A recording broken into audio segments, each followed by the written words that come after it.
Hi, everybody. Hope everybody is doing well.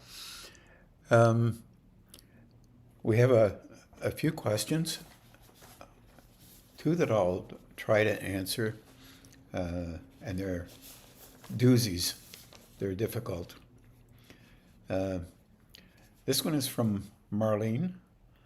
What makes it so hard to trust, and how can we learn to trust as an older adult? I apologize to all of you younger adults out there. This is only for older adults. As you probably realize, everybody is about the same. Well, I tried to look at this, I would say, probably a couple of weeks ago, when I was trying to understand, or at least try to prepare myself for some of these questions. And so I wrote something down. I'm going to try and read it. So I apologize in advance if it doesn't make a lot of sense. I'll try to make sense of it the best I can. And then we'll talk about something else a little later. It's hard to trust because nothing can perfectly match your three-dimensional or inner training completely. And what that really means is you're brought up in a situation, I don't care who it is out there or in here, because I'm talking to me too. When you're engaging with life, your whole system is put on alert. Primarily because, and not in a negative way because of that necessarily, because of the fact that you start learning at a very young age that what you attempt to do is always, let's say, noticed by your parental guidance. And those parents, of course, are trying to help you to do whatever they believe you need to do to get to the point where you can live life reasonably well. This is difficult for them, obviously, because no parent knows exactly how to bring up a child perfectly. It's difficult for them to bring up themselves perfectly. Maybe you could keep that in the back of your mind, and they will do their upbringing processes related to us as children, of course, in a manner that relates directly to how they were brought up themselves. This causes all kinds of hassles. The impact on all of this is for them, they begin to believe that they can only trust themselves, and they haven't any idea, basically, how they really are inside. And by the way, either do you as an adult. Now, it would be looked upon, that statement would be looked upon as not very flattering to us as adults, but nonetheless, by now, as an adult, you must begin to recognize, surely, that everything that comes out of your mouth and operates in your head is not exactly true. If you believe that it is true, then you haven't allowed yourself to watch how you function in the light of a day, and how you recognize that even the things that you believe beyond belief must be right are suspect. So how can you, out of that, and your defense of your physical, emotional, and mental posturing that you need to assure other people that you're more valid than anybody else, How can you possibly consider the possibility that in everything that you express, you must be more correct than anyone else? This is okay, I suppose, as an adult trying to bring up a child in a way that would be either just like them, unknown to them, or better, to be better equipped than the adult is, when the adult will only engage with you as a child to the best of their ability and the equipment that they have learned from other folks. So therein lies the level of engagement that we need to consider when we're relating to a concept of trust.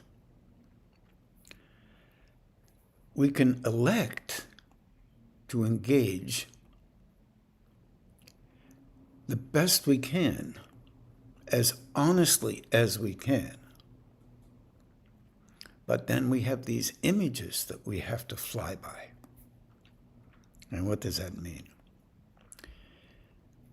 Still in relative trust, we have models that we have been coached with, or as obscure as they may be from time to time. We look at something and we, as a young person, or as an adult, basically, we look at something and we say, this is the right way to have things be. And we do that upon reflection sometimes, whether it be 1 second's reflection or a 30-second reflection. And we engage in a view that relates to how we have already considered the viability of a concept called right or wrong, or a concept that we relate to as something that may be considered of value from our perspective, which already is nurtured and reified, stiffened in a kind of a way where things need to be this way based on how stiff you are in seeing things. This is really very difficult for us. And it's not about us being better trusters or better at being more cautious than anybody else. But it's based on unknown images or even known images that you believe you have to be like to be valued in the world. This is a tough one for all of us, by the way. So we begin to attempt, perhaps, to slow down our reflexes from time to time, in terms of understanding that others are doing the same thing as we are, with the added feature of looking at others, evaluating them based on the protection of the images that we've already constructed for ourselves. Think about that one for a second. See how difficult that is. And we give no time to thinking. We give no time to holding back and pondering upon our reflexive response. Now, there is a little trick that you can pull on yourself when you're dealing with this kind of learning. And I think we've talked a little bit about this, and that trick is relating to allowing yourself to not necessarily agree with yourself in your automatic response.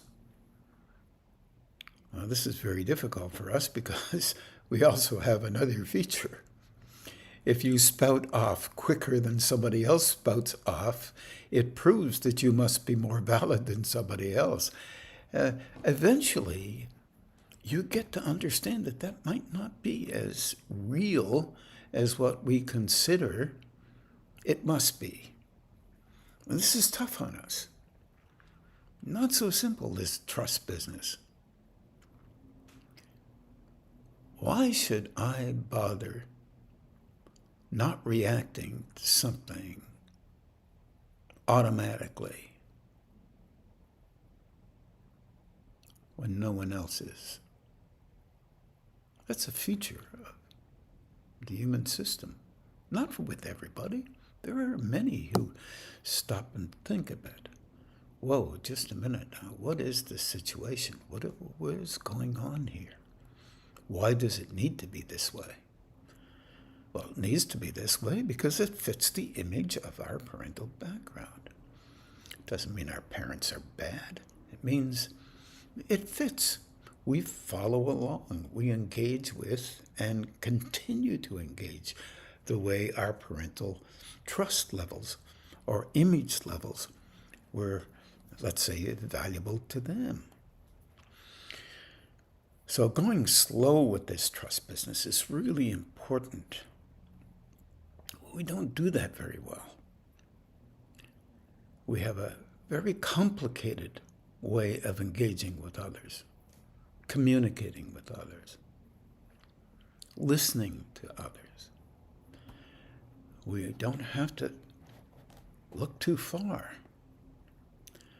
to understand that we like being entertained by others, and that seems to be a kind of, it gives us a sense of value. We value others who entertain us. I remember a long time ago when someone said to me, "Ron, you don't really say too much." I do in these podcasts because I'm talking to myself. I'm sitting right in front and I see the face of me in front of me, so I'm talking to somebody. It doesn't talk back, just in case you wondered. But the issue here is sometimes it's better off to listen and to hear another person's way of engaging so that you can begin to understand them better. Then you are shocked to find out that they do not understand how they're acting or speaking and why. They're just following the trend of how that actually works for them. And they tend to trust somebody who acts like them, kind of. Not perfectly, and the fruit of this particular kind of idea is that if they actually knew how they were acting, they would trust less a person acting like them or entertaining them in a strange manner. If a person acts in a certain way and it tickles your fancy, you tend to act that way also. This is very strange. Not really. This is how all our life has been. We have been coached by images, talking forms. If you act like this person, you will be that kind of person, a valued person, because in their mind, they were a very valued person. Matter of fact, in everybody's mind, they're a valued person. And this one, if anyone who's ever taught or attempted to teach anything, no matter what, you will find these things by watching the person or the people that you're teaching. They will see themselves as valued, and even when they're not very able from their point of view, and they've been taught to value not being very able, they will become very valued for not being able. This is so difficult for them, because now you're engaging with folks of all different types, and you're attempting to understand how much you can trust them when you don't believe you can even trust yourself. I think the believe word was one that was probably I shouldn't have used. I should have probably said, you don't recognize that it's difficult for you to trust you, because you will defend. You cannot trust yourself to reconsider what you've said. You don't know what purpose is afoot for you in how you said it or why you said it. You'll naturally protect you in that way of functioning. It's very interesting. Not negative, it's just what we all do. Now, can you interfere with that and suggest to yourself that you don't understand that you're trying to fulfill an image of how to function within yourself for the purpose of being solely valued by you more than valuing other people's input? It's very fascinating. This question is a deep level question, which could be considered in a very surface way.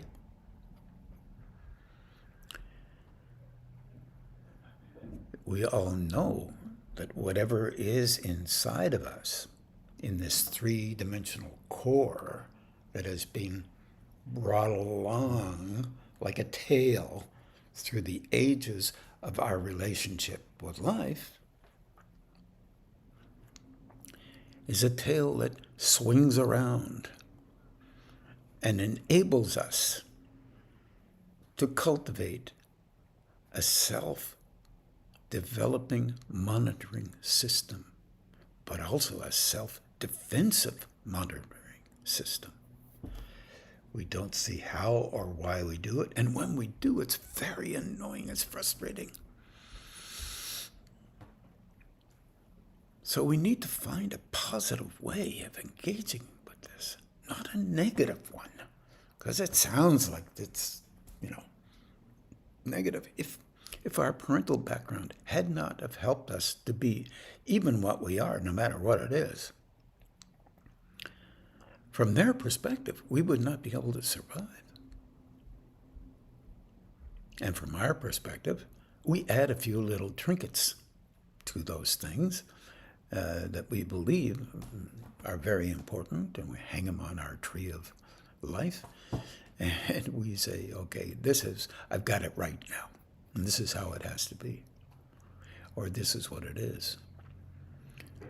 But something inside tells us, this is not quite. I am still in a growing process. I could say that every day of my life. Can you say it every day of your life? And I believe you can. There isn't any doubt in my mind. Letting that be okay with you, though, because right in the middle of that is the tinsel of the images that you believe you need to have to be valued by your background.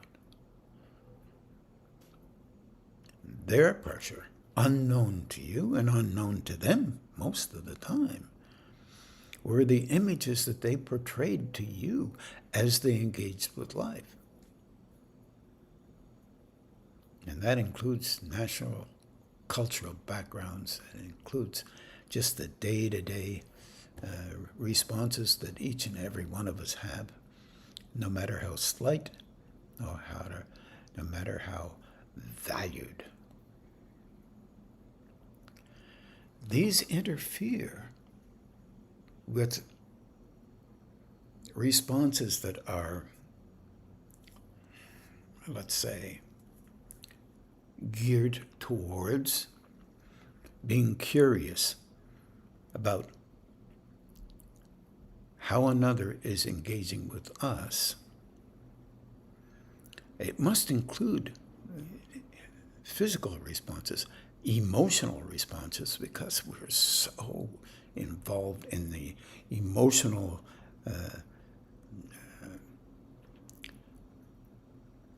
glitch of things. Your emotions are so fast to respond immediately, and everyone responds slightly differently. And then you would read someone else's responses, and you know exactly what that means, and you don't know exactly what that means. So we're like kids still learning at any age. You don't have to agree with this. It's just that as I see it. And the disagreement and the agreement is part of what we do.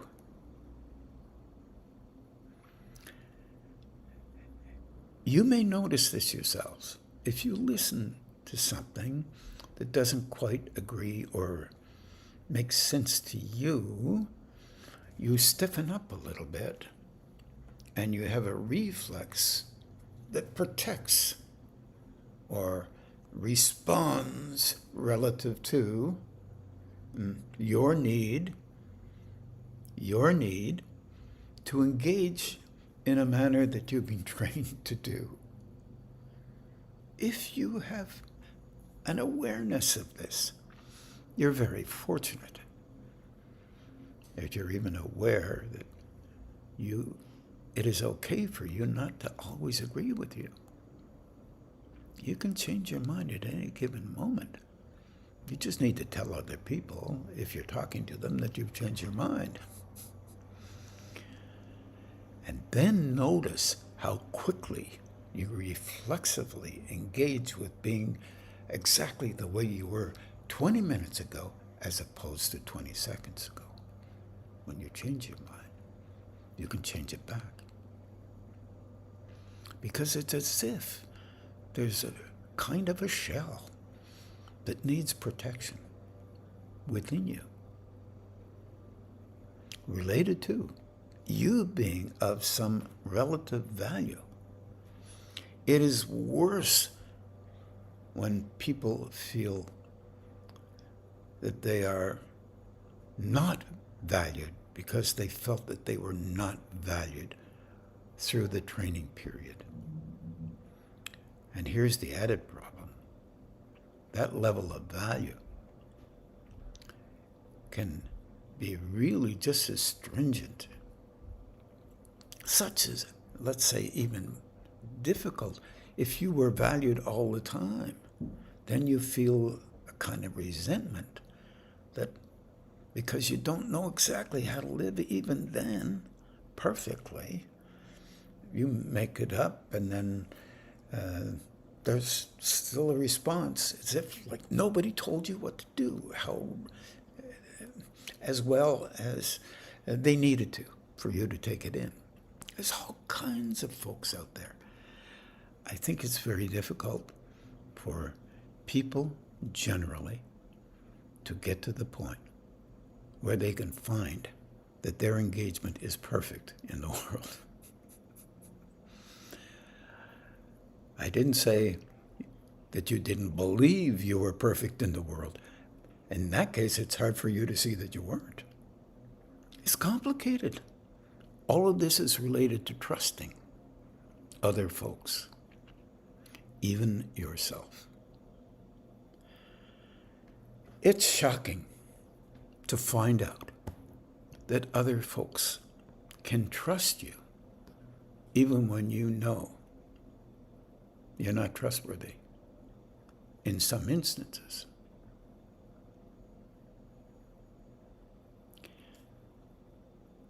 That puts pressure on you to begin to be as trustworthy as you possibly can relative to your training. Wow, is that throws the pressure right back on you. That's kind of annoying. Then how could you believe that other people will do the same thing? They may not be able to. And if they're not, one thing you can be sure of, with each and every person coming from where each and every person is coming from, they will be sincere about their version of how they are, without knowing how they are. That's not negative. That's the position that we all relate to as a position of vulnerability. This question could not be asked, and it has to be asked, about trusting. If we were already perfect on these planes. So the illusion is that you're more trustworthy than other people, and you're not. You will bend that. It's like if it's a wind. You think, I'm trusting, and then you bend it in this case.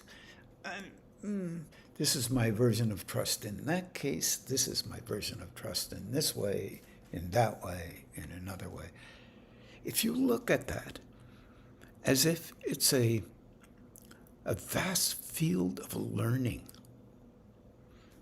about yourself, recognizing that others are doing the same thing, then can you give yourself space to be open-ended or a learner, as opposed to a predetermined engager with devaluation and valuation based on only what you think and say? Because that last little part is often how folks are. Well, here's a little trick you can pull on yourself.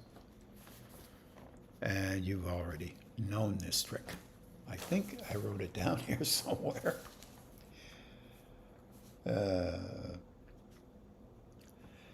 When somebody tells you about somebody else, and they're this or that way, it may be true, it may not be true. Don't include it in your total truth reservoir or list of information. That's why originally I used to say, please try not to gossip. But it's like losing a bit of yourself, because if you really think you know something or want to promote something that you think you'd like to promote because it makes you feel more superior than others, then that's a level you can work on. You can soften that down a little bit. Well, for a while anyway. And if you do, good, great. It leaves you a little bit more vulnerable, though, to not being appreciated, not as good an entertainer of others as you might have been before, from your perspective, of course. Say something to people. If you're going to say something about somebody else, say, as far as I know, they may be like that. There's another option. Don't talk about other people the best you can. unless you know something that might be helpful. Be constructive with other people. That might be helpful. That means you'll attempt to be constructive with yourself. You'll have the courage to do that the best you can. Some things you will be able to do very well. Others you won't be able to do as well, because the courage is flexible. And it's true for all of us. Let's see if there's anything. Yeah, the other, be careful when you're talking about making statements about things as if there's only one answer. And that's yours, by the way. But realize that you may be trained to think you are the only one that may be right. And if you learn about that, it's most fascinating. You will learn that there's more about everything. Science has been a great teacher in this, because many people thought that, first of all, they thought new ideas were really garbage. They weren't very good. Only the ones that we already know. And then, all of a sudden, some of these, after 10 or 20 years, some of these new ideas made some sense. And then other new ideas came along, and some began to think, how did they get that idea? Oh, well, they took that idea and they expanded it, and now that makes better sense in a broader perspective. Broader perspective sometimes can be really helpful. Sometimes there's all kinds of small little things that lead to another idea. The personality is geared for this. Many people take an idea from somebody else and repeat it, thinking if I repeat it and some other people think or hear it, then they're going to think that I really got this idea, somebody else. This is what people do. Not good or bad, it's just what people do. This is the vulnerability thing. They build up their relationship with themselves, of course, to make themselves feel better and to present themselves. This happens all the time. Just know it. Understand it. Learn. See yourself doing it. And soften it down a little bit. Academics will say, well, you have to put this in, so-and-so said blah, blah, blah, blah, blah, blah. And, but I think it helps me to expand this a little bit. And I think if you do expand it, blah, blah, blah. So they do it that way. They feel much more secure in that. At least they're being honest about the fact that it wasn't their idea, I suppose. It would be a good idea. You know, the other thing that these images that we carry with ourselves all through life, that we've been engaged with folks all through life. We've acted a certain way and all through life. Take a look at those activities that you hold near and dear. I think I tried to explain this one time, dealing with a great, massive, perfect mirror, and then since we're imperfect, then we're shards of that mirror. We're still constructing a mirror that's perfect. Well, some of these shards have images in them. When we look at them, we think of our past doing this, and our past doing that, and our past doing this, and our past doing that. Take a look at some of these things and try to understand that these things are value pictures. Even if you grumble about them, they're still value pictures. You value the grumbling. You're right again. You're grumbling about this. You're grumbling about that. you're elevating this, you're putting down that. All of these things are kind of moving towards making a kind of a picture of how you function, except this is very physical. Sometimes very emotional, sometimes not able to perceive where this shining glimmer of something became so important for you. And you're starting to get a little bit of a picture, but also you can't remember when you were 5, 10, 15, 20 too well. You can only remember the things you want to, things where you feel have value, so you can present those things. But we have minutes and hours and seconds we never will remember because they weren't worth remembering. But if you could see those just as from a distance and see that they're not that extra special, even though you will believe they're extra special,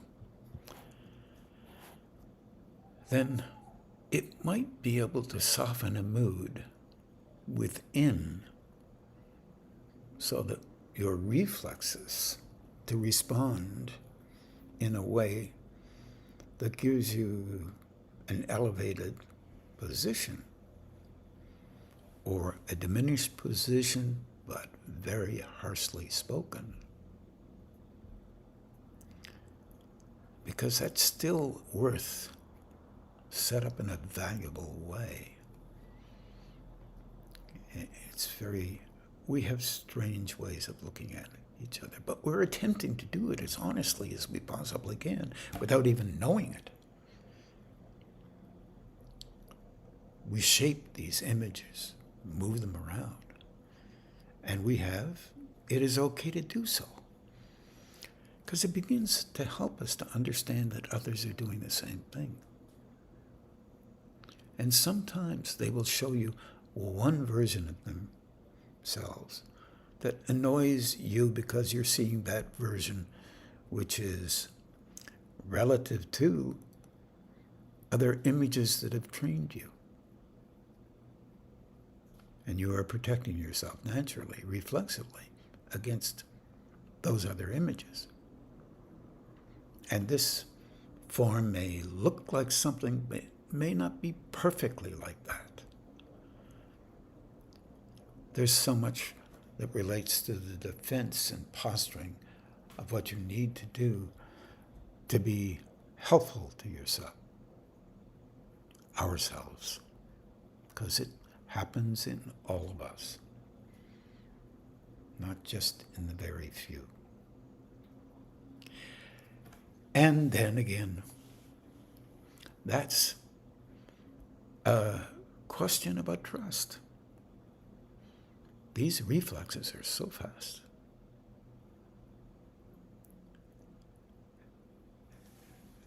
There's no checklist that says who to trust and what to trust and why to trust. And there's no checklist. People do the best they can.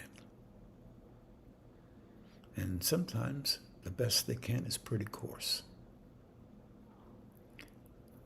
But those who do that don't know that that's pretty coarse. I think any level of refinement within yourself that you can find, nurture it the best you possibly can. Refinement meaning gentle, balanced, appropriate. And sometimes that's difficult to do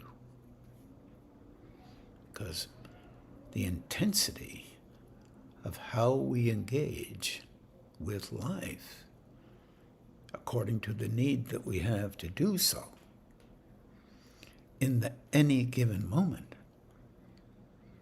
is very much dependent upon each individual's way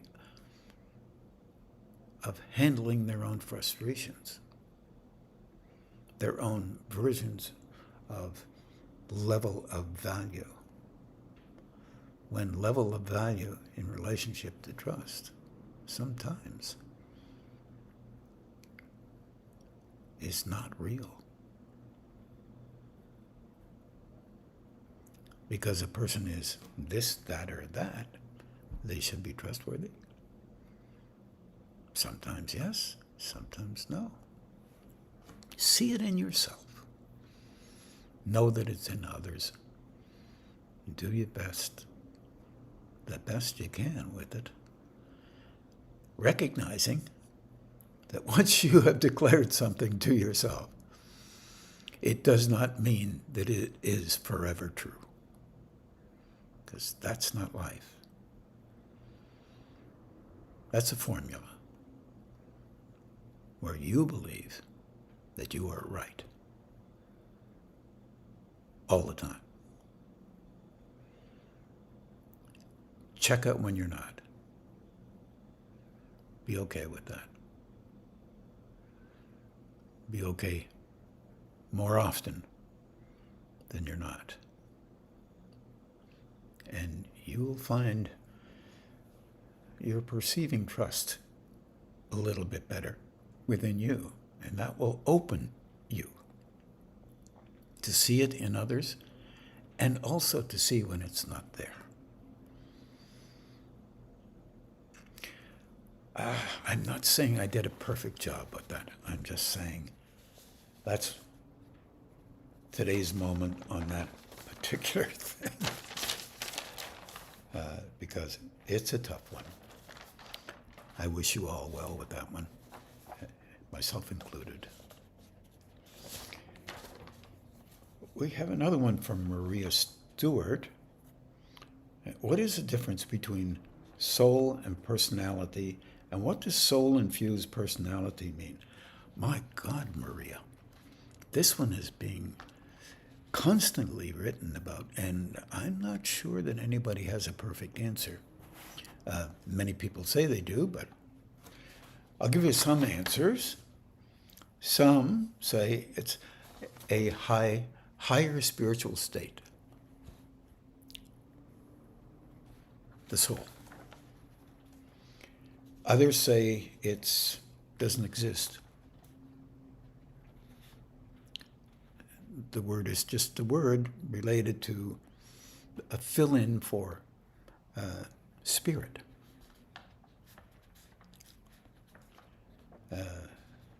Others say, and I'm going to try and see if I can read this, I wrote it in pencil, that it's the highest state one can reach. As I said before, some don't. Some say it just is just the makeup.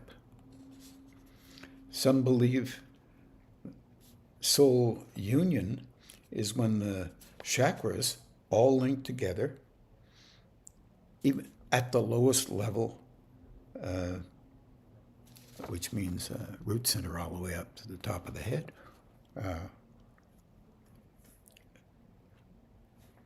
But it's the lowest level of our full potential, which means the beginning, just beginning. And that is considered by some tremendously valuable, especially in the East. And some believe that the soul is a composite form of the lives that you have lived, and that those lives influence each other as you are reborn. It's like a reservoir of lives, and it reaches these lives have a tendency relative to energy to engage with the life that you're in, and you attempt to soften and blend these intensities in life, and nobody tells you, of course. Then that is meant to begin to create a form, personality form, one could say, that would be able to be used by higher states, soul infusion. Then this new form is in a state which can influence positively others energetically and the species itself to move eventually to a less coarse focus in its nature.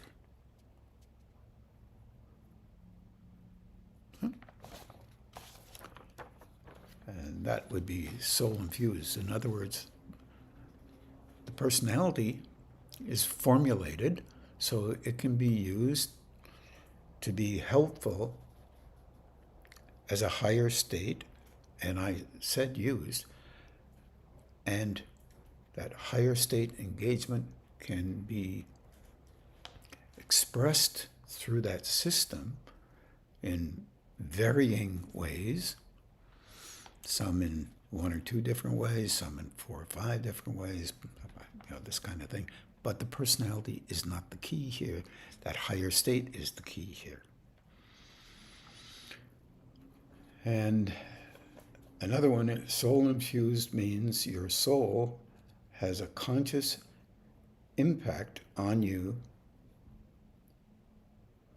to be harmless to others.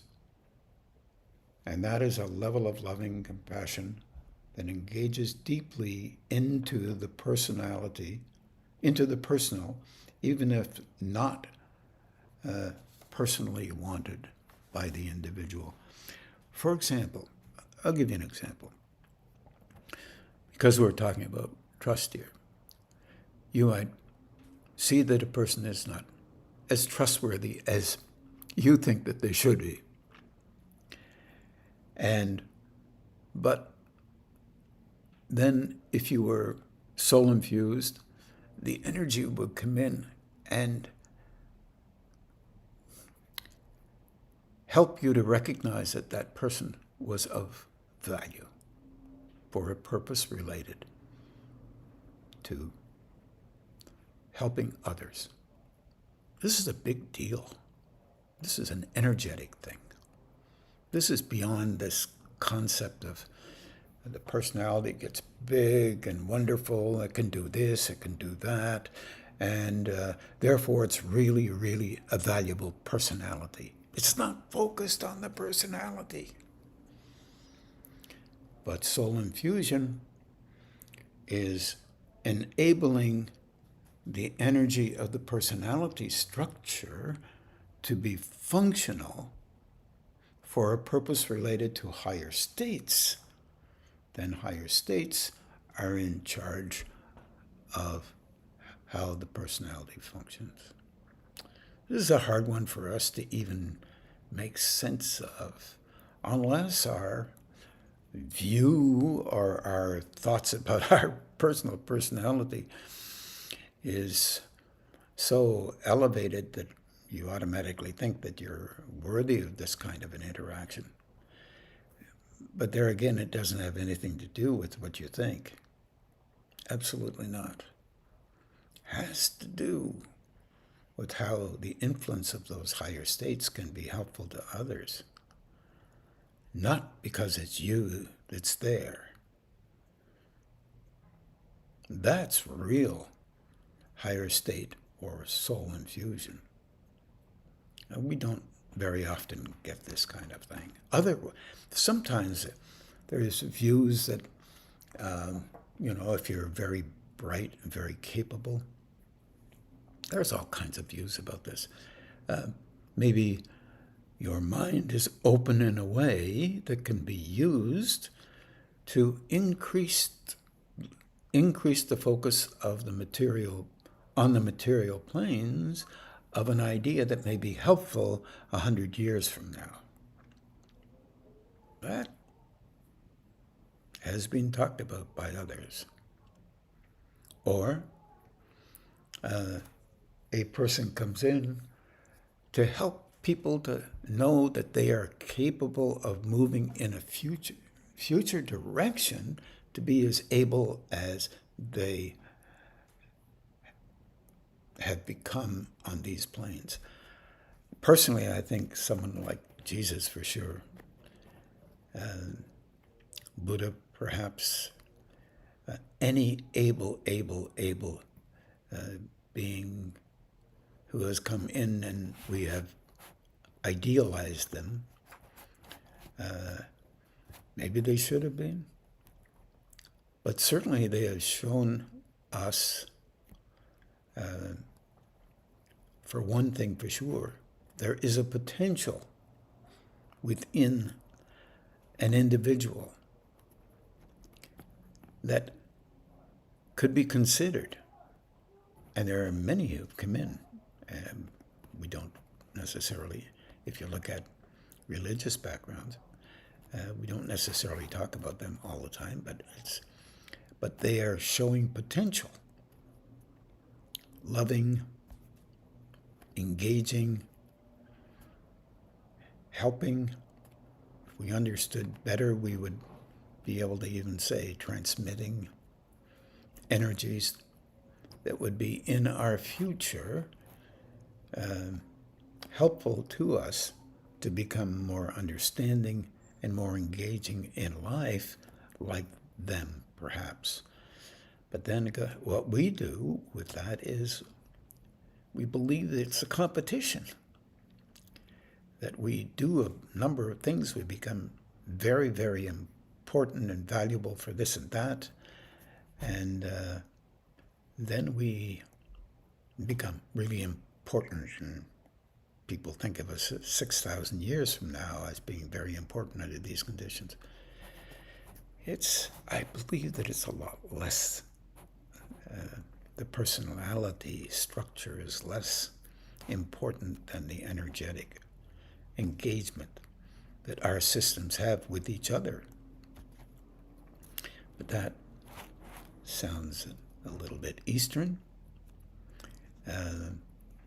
But some of you realize and recognize that I've told a number of stories about other folks being fortunate enough to perceive that these folks were so able, and they live with us, just living normal lives. You'd never pick them out of a great big group of folks because they don't want to be known. But you can perceive, you can begin to learn how to perceive at least some of them. But first of all, you get to perceive energies that are close to the body, close to the personality construct, because that's kind of a test level. And everybody can do that. But we tend to not think that way. Nonetheless, it doesn't stop the fact that our major focus is on the physical plane. And that includes emotion, that includes mental facilities. Because that's the one that we can see or perceive. Much easier. We can touch. It makes sense to us. And it's viable at our levels of engagement. Not a negative thing. Not at all. So I hope that gave you a little bit of an idea about Maria, about some of this stuff, and Marlene about some of this stuff. And I hope it helps some thinking to go on. Not copying, some thinking, some engaging with your own energy as some of these centers begin to open a little bit. They will feel tremendously strong. Soften you down the best you can. It will soften the energy down. Then you have to soften your images down so that you understand that you're a learning being as opposed to heavy-duty interactor. Energies can be strong, but soft as well. I think we're going to now meditate for about an hour, and I think Marlene is setting everything up here, and we'll talk to you later. Thanks, everybody. Oh, please continue to send in questions. These are wonderful. Very good. Thank you.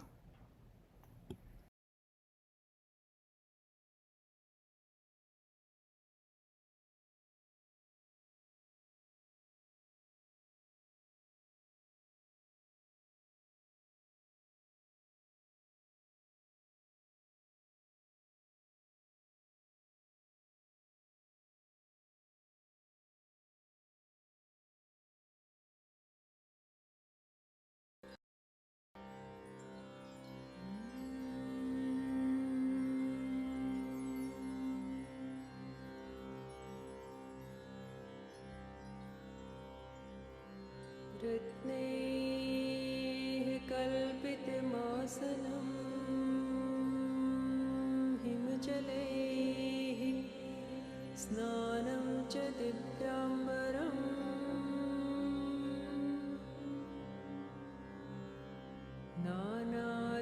नानारत्नविभूषितं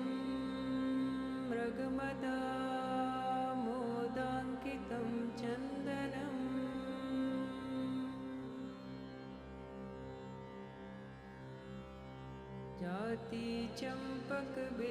जातिचम्पकबिल्वपत्ररचितं पुष्पं च धूपं तथा दीपं देवदयानिधे पशुपते हृत्कल्पितं गृह्यताम्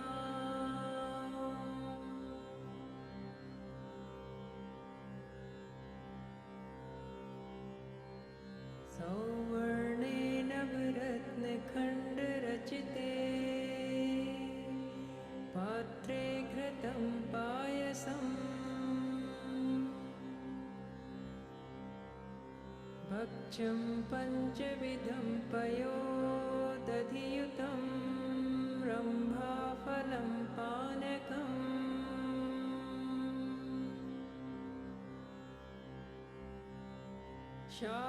शाकानामयतं जलं रुचिकरं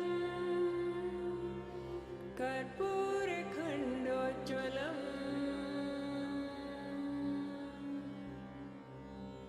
ताम्बूलं मनसा मया विरचितं भक्त्या प्रभो स्वीकुरु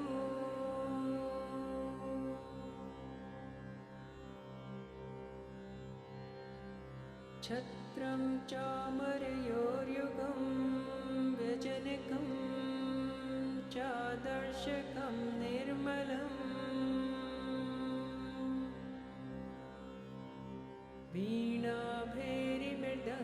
वीणाभैरिमृदङ्गकोहलकला गीतं च नृत्यं तथा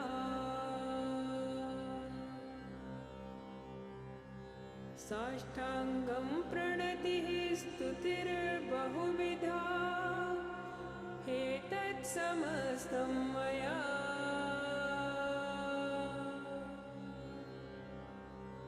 सङ्कल्पेन समर्पितं तव विभो पूजां ग्रहाण प्रभो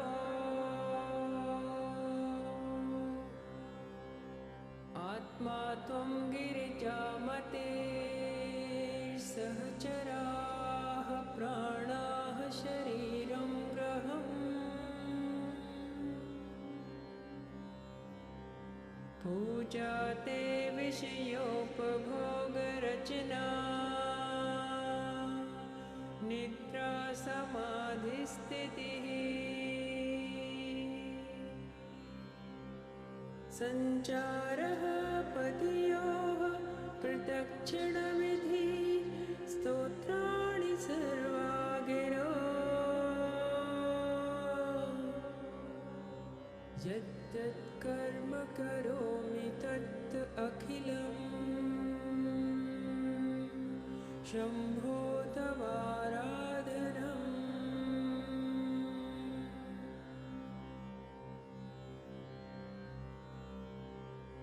करचरणकृतं वा कायजं कर्मजं वा श्रवणनयनजं वा मानसं वापराधं विहितमविहितं वा सर्वमेतच्छमस्व। जय जय करुणाब्धे श्री महादेव शम्भो।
न तातो न माता न बन्धुर्न दाता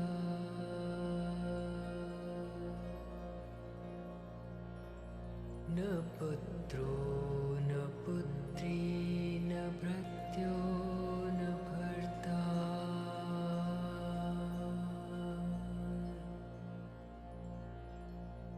न जाया न वेद्या न वृत्तिर्ममैव।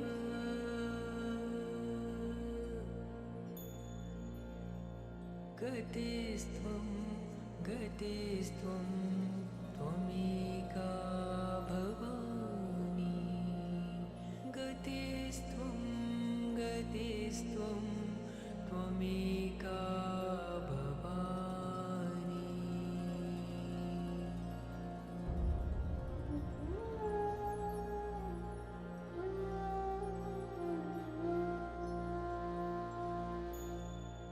भवाब्धावपारे महादुःखभीरो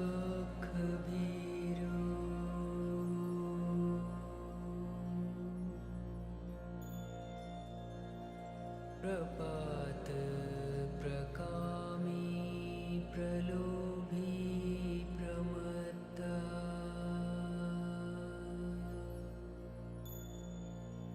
कुसंसारपाश प्रबद्धः सदाहं। गतिस्त्वं गतिस्त्वं त्वमेका भवानि। गतिस्त्वं गतिस्त्वं त्वमेका भवानि।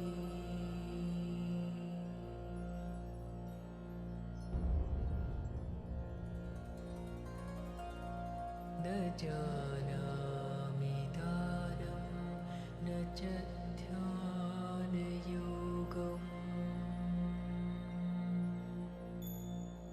न जानामि तन्त्रं न च स्तोत्रमन्त्रम्।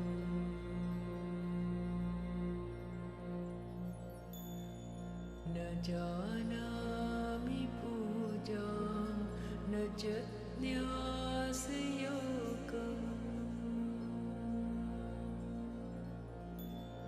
गतिस्त्वं गतिस्त्वं त्वमेका भवानी गतिस्त्वं गतिस्त्वं त्वमेका भवानी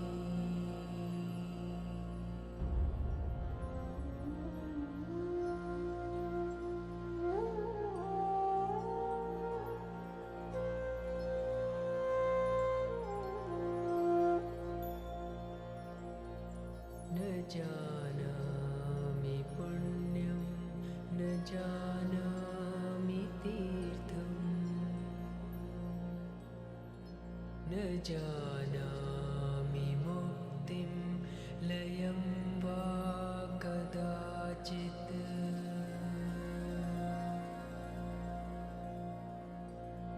न जानामि भक्तिं व्रतं वापि माता गतिस्त्वं गतिस्त्वं त्वमेका भवानी गतिस्त्वं गतिस्त्वं त्वमेका भवानी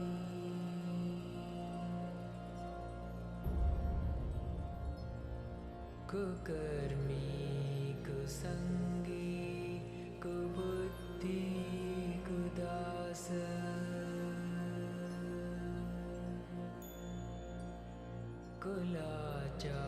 कुलाचारहीन कदाचारलीन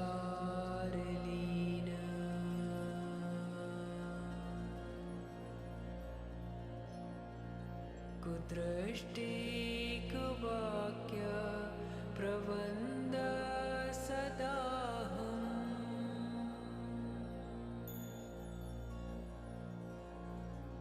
गतिस्त्वं गतिस्त्वं त्वमेका भवानी गतिस्त्वं गतिस्त्वं त्वमेका भवानी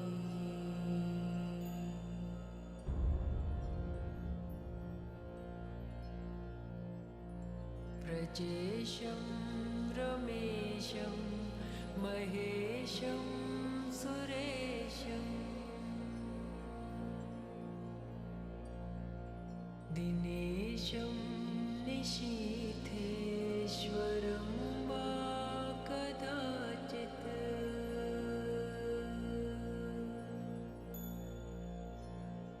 न जानामि चान्यत् सदाहं शरण्ये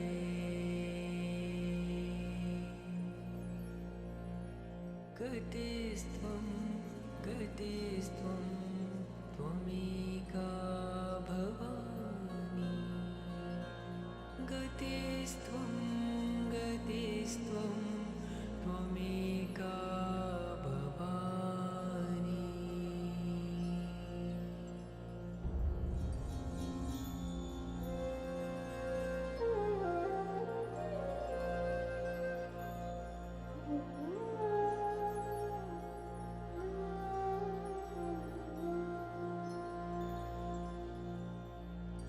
विवादे विषादे प्रमादे प्रवासे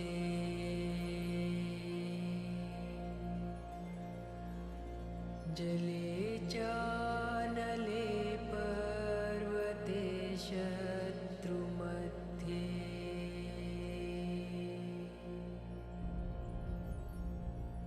अरण्ये शरण्ये सदा मां प्रपाहि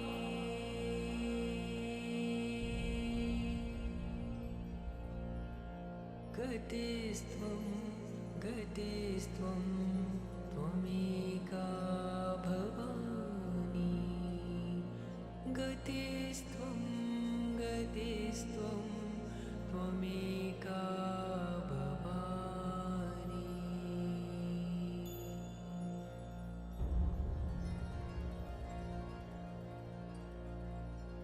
अनाथो दरिद्रो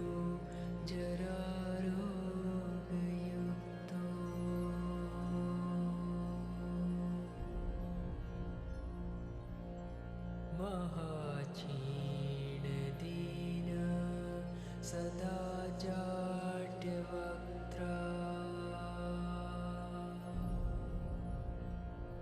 विपत्तौ प्रविष्ट प्रणष्ट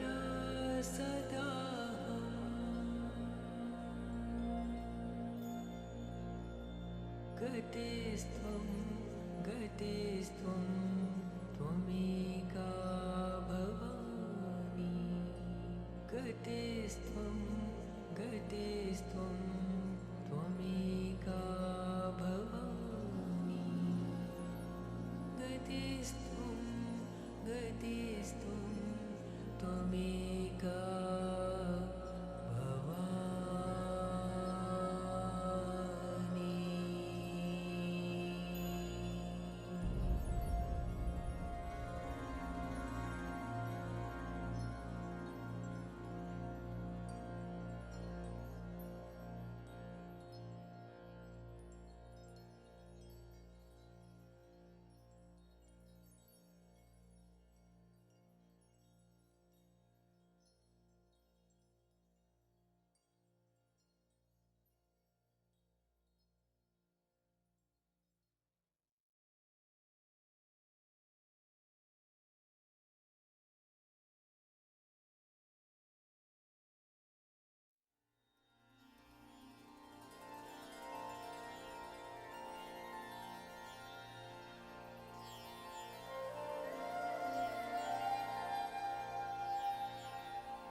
शिवोऽहं शिवोऽहं शिवस्वरूपोऽहं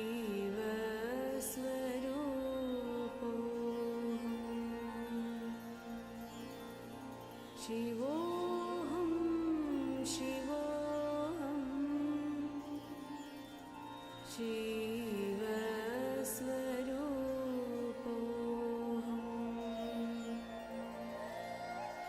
नित्योऽहं शुद्धोऽहं बुद्धोऽहं मुक्तोऽहं नित्योऽहं शुद्धोऽहं बुद्धोऽहं मुक्तोऽहं शिवोऽहं शिवोऽहं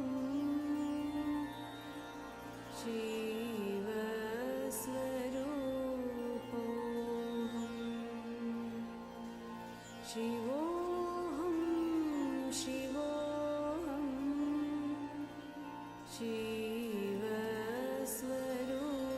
शिवस्वरूपोऽहं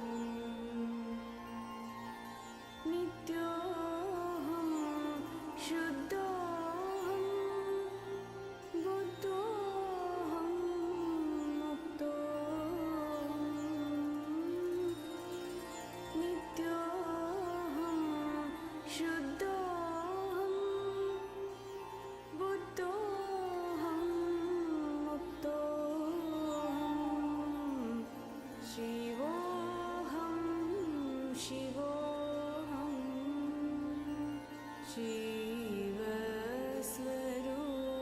शिवस्वरूपोऽहं शिवोऽहं शिवोऽहं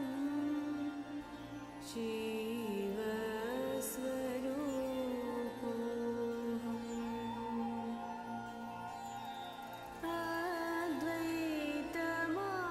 अद्वैतमानन्द रूपं अरूपम्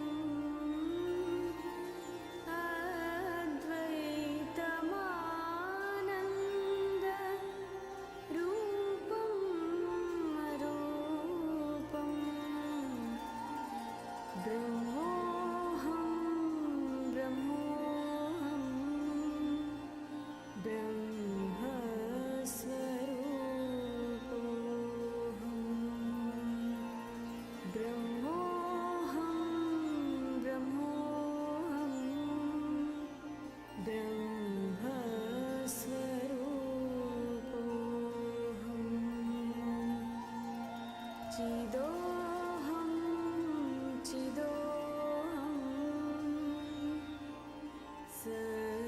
चिदोऽहं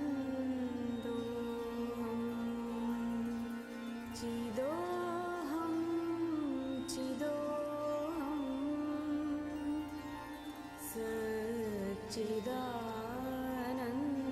सच्चिदानन्दोऽहं शिवोऽहं शिवोऽहं शिवस्वरूपोऽहं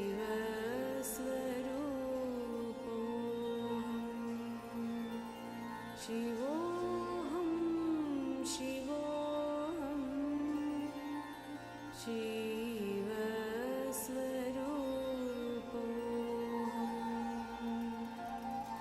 नित्योऽहं शुद्धोऽहं बुद्धोऽहं मुक्तोऽहं नित्योऽहं शुद्धोऽहं बुद्धोऽहं मुक्तोऽहं शिवोऽहं शिवोऽहं शिवस्वरूपोऽहं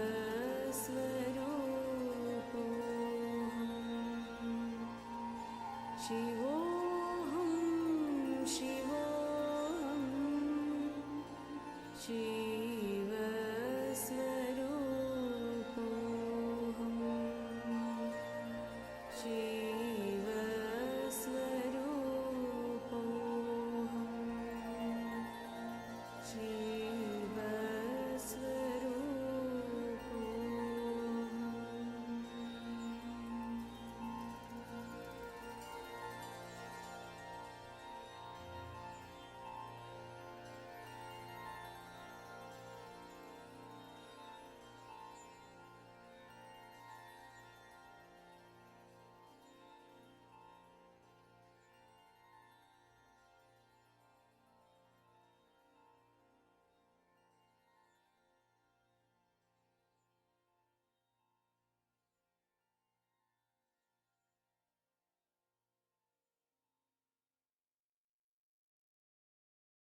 मनोबुद्ध्यहङ्कार चित्तानि नाहं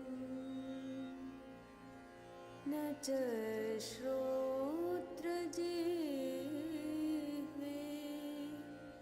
न च घ्राणनेत्रे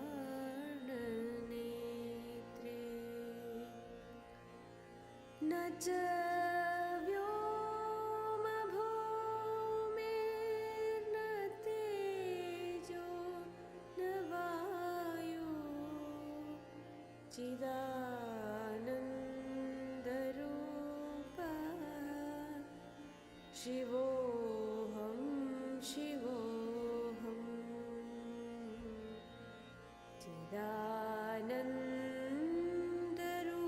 चिदानन्दरूपः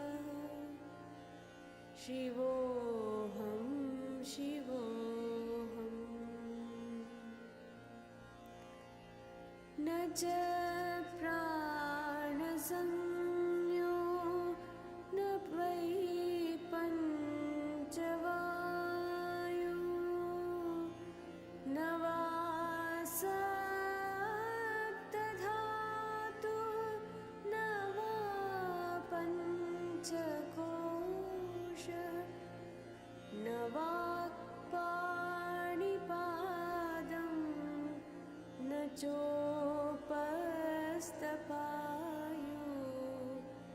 चिदानन्दरूपः शिवोऽहं शिवोऽहं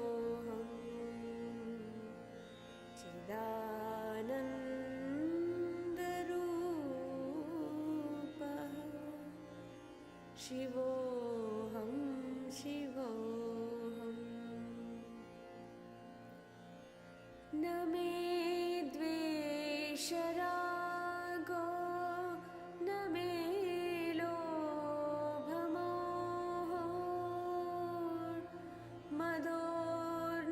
मदोर्नैव मे नैव मात्सर्यभाव न धर्मो न चार्थो न कामो न मोक्ष चिदानन्दरूपः शिवोऽहं शिवोऽहं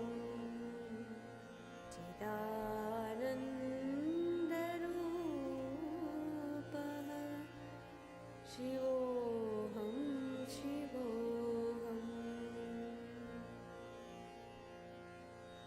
न पुण्यं न पापं न सौख्यं न दुःखं न मन्त्रो न तीर्थं न वेदा न यज्ञ अहं भोजनं नैव भोज्यं न भोक्ता चिदानन्दरूपः शिवोऽहं शिवोऽहं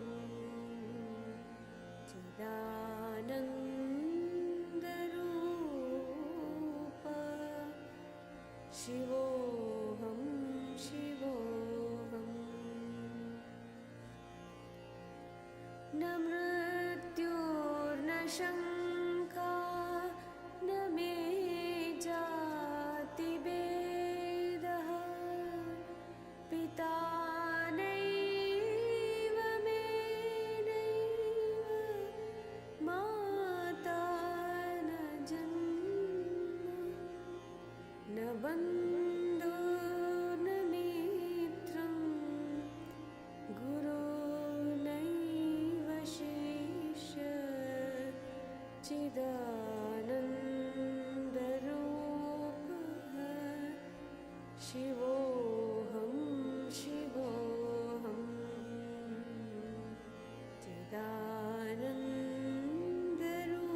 चिदानन्दरूपः शिवोऽहं शिवोऽहम् अहं निर्विकल्पो निराकाररूपो विभुत्वाच्च सर्वत्र सर्वेन्द्रियाणां न च सङ्गतं नैव मुक्तिर्न मेया चिदानन्दरूपः शिवोऽहं शिवोऽहं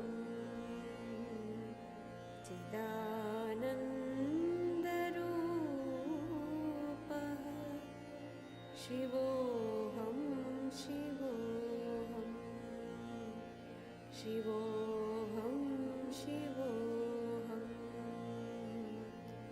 शिवोऽहं शिवोऽहम्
नाम्पहाचलिङ्गम्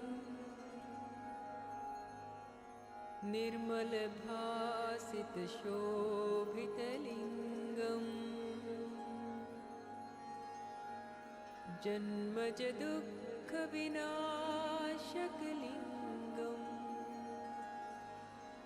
तत्प्रणमामि सदा शिवलिङ्गम्।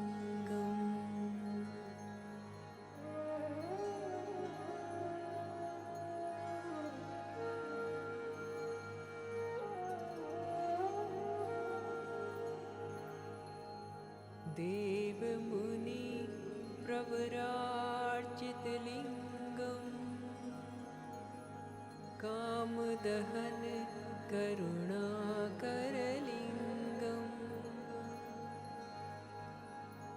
रावणदर्पविनाशनलिङ्गम् तत्प्रणमामि सदा शिवलिङ्गम्।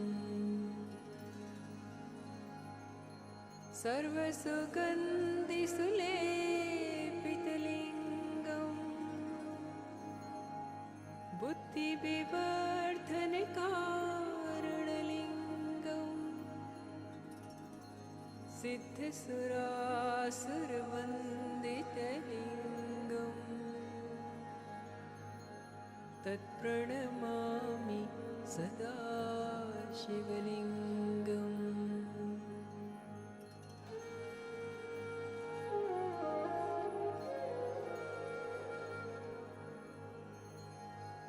कणकमहामणिभूषितलिङ्गम् फणिपतिवेष्टितशोभितलिङ्गम् दक्षसुयज्ञविनाशकलिङ्गम् तत्प्रणमामि सदा शिवलिङ्गम्। कुङ्कुमचन्दनलेपितलिङ्गम् पङ्कजहारसुशोभितलिङ्गम्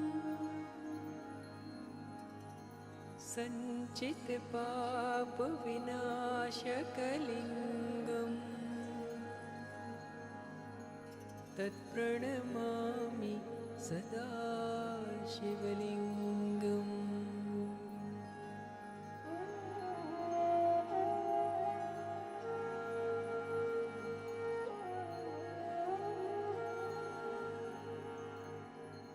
देवगणार्चितसेवितलिङ्गम् भावैर्भक्तिभिरेव च लिङ्गम् दिनकरकोटिप्रभाकरलिङ्गम् तत्प्रणमामि सदा शिवलिङ्गम्। अष्टदलोपरिवेष्टितलिङ्गम् सर्वसमोद्भवकारणलिङ्गम् अष्टतरेत्रविनाशकलिङ्गम् तत्प्रणमामि सदा शिवलिङ्गम्।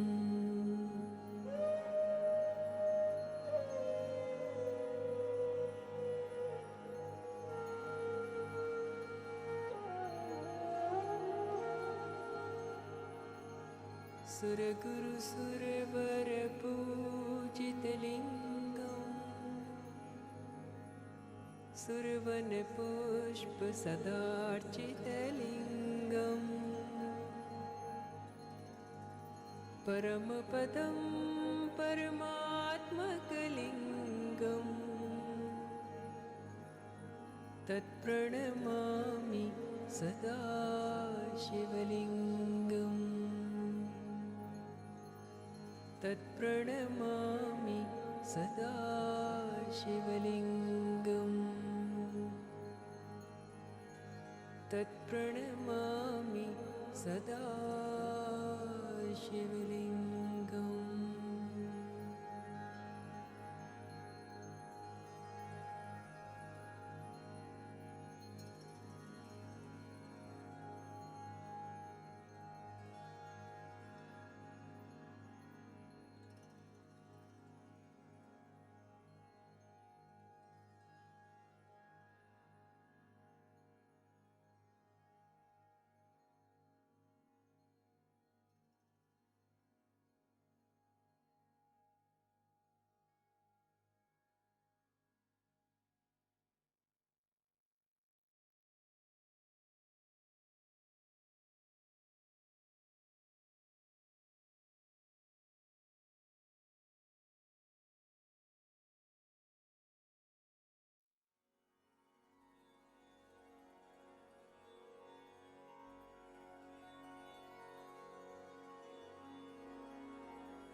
Now we'll just do the balancing and the grounding.